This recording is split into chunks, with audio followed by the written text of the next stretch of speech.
My mother-in-law told me something surprising. She said, "We're going to live together now.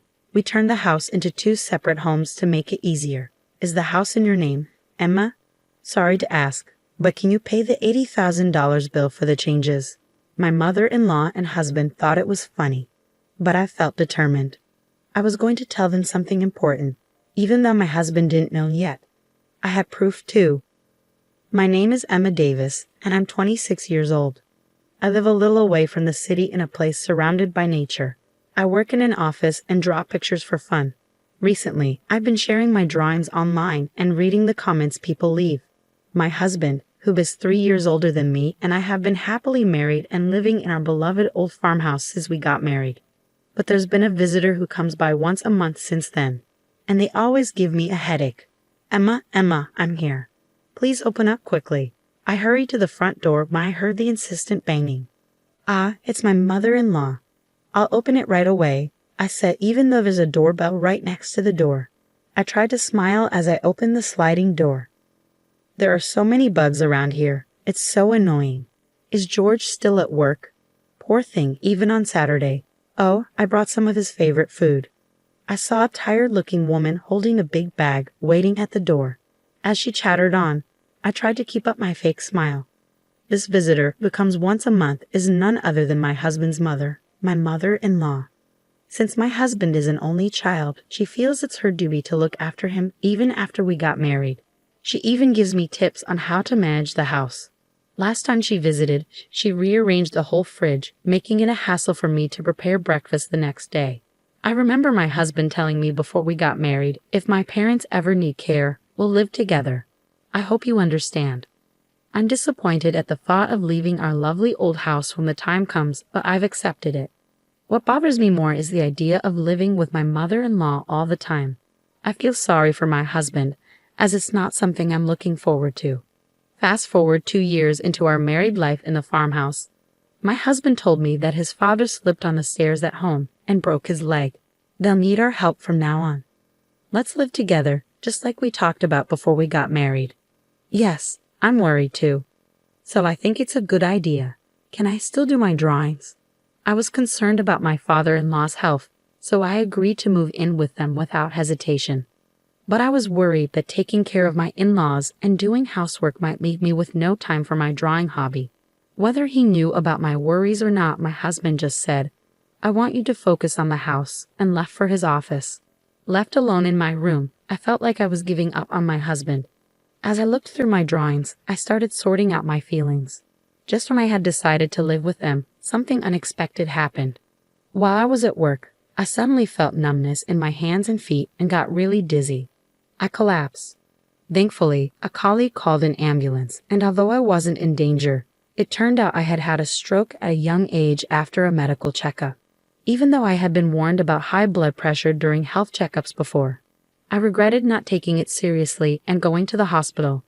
From the time I found out about the illness to being hospitalized, including tests, surgery, and recovery, it took about 2 months. It all happened so quickly, and I realized my husband showed very little concern for me. After being diagnosed with a stroke at a young age, I called my husband with trembling hands. But all I heard was disappointment in his voice, saying, "So living together will have to wait, huh?"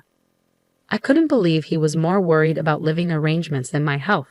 Luckily, my father-in-law was still in the hospital with a fracture, so I didn't have to worry about taking care of him. This allowed me to focus on my treatment, which was a silver lining. Plus, since we didn't have kids, that wasn't an added concern. Suddenly, I thought of my mother-in-law, always talking about wanting to see her grandchild soon. But I pushed that thought away and grabbed my sketchbook. Lately, I had been too busy with preparations to live with my in-laws and undergoing tests since my stroke to indulge in my favorite pastime of drawing. I knew once I moved in with them, I'd have even less time for it. I decided to view my time in the hospital as a gift of freedom from God and resolved to enjoy my hobby to the fullest. Once this period was over, I promised myself to give my best to my husband and in-laws, whether it was doing chores or anything else. The 2-month hospital stay flew by, and finally it was time to leave. My husband casually asked if he should pick me up, but I wanted some time alone, so I declined, feeling a bit guilty. As I rode the bus, I looked out the window and saw the familiar scenery, I realized I was already near home.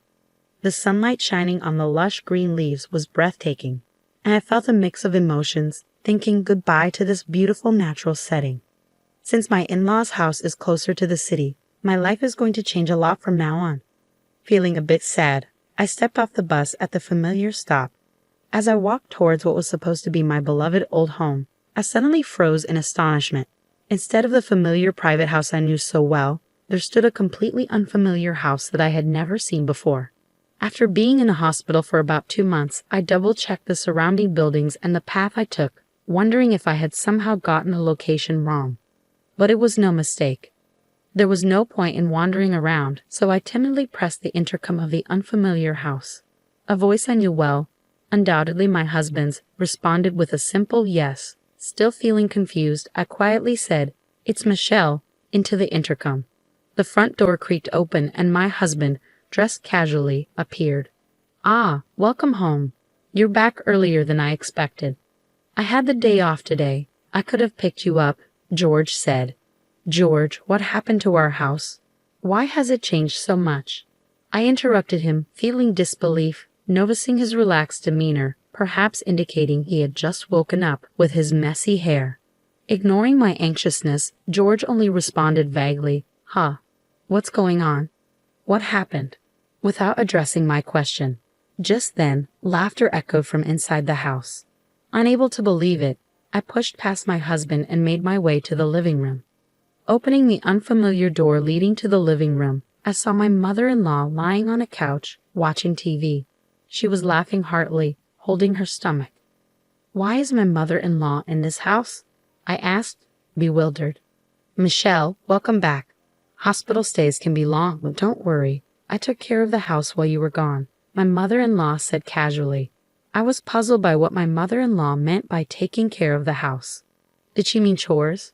With a sinking feeling, I pressed her on why our old house had changed so much. Without any hint of remorse, she replied, "Well, since we're all going to live together, I thought it would be more comfortable to remodel it into a duplex." The words "remodeled it into a duplex" kept echoing in my head. My mother-in-law had always been one to meddle in our lives, but I never imagined she would renovate our house without asking. And weren't we supposed to move into my in-laws' house, closer to the city center? Every time she visited our old house, she complained about the bugs and the walk from the station. So why all the changes now? "Oh, and if something else important I have to tell you," my mother-in-law said, switching off the TV with a grin. "The remodeling cost a bit. I believe the title to this house is under your name, Michelle. I'm sorry, but could you handle the payment?" My mother-in-law chuckled, devoid of any hint of apology. "Ah, it's $80,000, she said, her smile growing wider. "That's the cost of remodeling, and the title to this house comes with it, Michelle. $80,000. Her unexpected words hit me like a punch to the head, and my legs started shaking. I couldn't even find the words to respond. As I stared at my mother-in-law, stunned and laughing without a care, my husband appeared at the entrance and slipped into the living room. Seeing him, I instinctively moved towards him, holding on to a faint hope that he would support me. I repeated to my husband exactly what my mother-in-law had said, desperately awaiting his reaction, but all I got from him was a cold reply. "Well, that sounds about right. You'll handle it, won't you?" That's just who he is. When I had a stroke, he cared more about our living arrangements than my health. He's the kind of man who listens to his mother's every word, no matter how absurd. A man who always believes his mother is right. My discomfort and dissatisfaction towards my husband reached a boiling point. Once it overflowed, I was done. With all my heart, I decided I would leave this family behind. "I understand now, George. I'm going to divorce you and your mother, Cecilia. And no, Cecilia, you can handle the renovation costs on your home." I declared this all at once and turned my back on them, intending to leave the room quickly, but they weren't going to let me go so easily. "I've been losing interest in you anyway, so it's no big deal. But remember, this house is in your name, Emma, so you have a responsibility to pay," George remarked. "That's right. Feel free to leave, but please settle your dues first," added Cecilia. I was astonished by their selfishness. I couldn't help but sigh. I was sure if I turned around, I'd see their smug faces grinning in victory, but I refused to look back. I stood tall and replied, "You keep saying the house is in my name, George, But did you forget that ownership has been transferred to you? I revealed the truth, but they only laughed, thinking I was lying to avoid paying. That's when I brought up how George had asked me to change the property's ownership when we got married, as he didn't want the house to be in his wife's name for appearance's sake. Since I didn't particularly care about the property title, I had immediately transferred it to his name. Upon hearing this, their laughter abruptly stopped, and I could feel their panic gradually setting in. I don't recall saying such a thing. There's no proof anyway, George retorted. Anticipating this response, I turned back to face them, walked past them, and opened a drawer in a shelf from our old house. Let's see, it should be somewhere around. Ah, here it is. This is the proof, I said, taking out a document that listed the property and house ownership and showed it to them. When I pointed to the part that showed the ownership was in George's name, his face went pale. That's fraud. I never thought you'd actually do it, and I definitely can't pay such a huge sum of $80,000. George exclaimed. I was disgusted by my husband's reaction. He started yelling as soon as he realized the payment obligation was on him. Since a decent conversation seems impossible, let's communicate through lawyers from now on. Cecilia, your son seems to be in quite a pickle, so please take good care of him from now on, I stated calmly beside my loud husband. I smiled at my mother-in-law, who stood dazed, and finally turned my back on them, leaving their home for good. After that, my husband called several times, but I chose to ignore him entirely, opting instead to communicate formally through a lawyer, given our strained relationship and the issues with my mother-in-law. The divorce was settled without any problems. Regarding my husband's accusation that changing the property's ownership was fraud, it was determined that it was a mutual decision made when we got married 2 years ago. My lawyer reassured me with a smile that this was neither fraud nor anything illegal. With that, all the uncertainty inside me disappeared completely. It turned out that I was supposed to foot the bill for renovating the house as soon as I got discharged from a hospital. I couldn't help but appreciate the well-executed, spiteful move of pushing me into a difficult situation just after I had undergone surgery and rehabilitation and finally got discharged due to illness. In the end, since the house was in my husband's name, it was his responsibility to pay the hefty renovation costs, and he ended up cornering himself. Moreover, I was able to secure alimony after the divorce was finalized. My husband, faced with a claim for an amount he couldn't possibly pay off, either borrowed money from risky sources or didn't pay at all.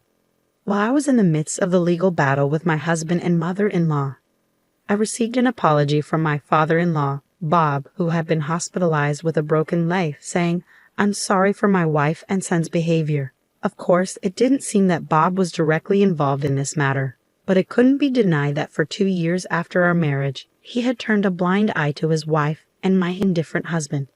After briefly replying to Bob's message, I made the decision to cut all ties with my old family and start afresh. Since then, my health has been gradually improving, and I was able to return to work. When I was married, I used to draw illustrations, but I always felt restricted by my husband's presence. Now, I can immerse myself in drawing whenever and however I want. Initially, drawing was just a hobby, but now I receive job offers through the social networking site where I post my illustrations.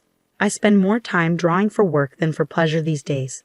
My current dream is to buy an old farmhouse in a somewhat rural town using the alimony from my husband and my savings, and to open an art studio there. Today, I'm taking the first step towards realizing that dream by heading to see an old farmhouse.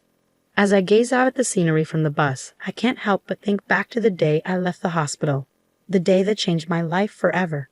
The natural scenery outside remains the same as it was that day, but my feelings are clearer now, and I'm filled with excitement for the new life that awaits me. The leaves on the trees, illuminated by the sunlight, look so bright and dazzling.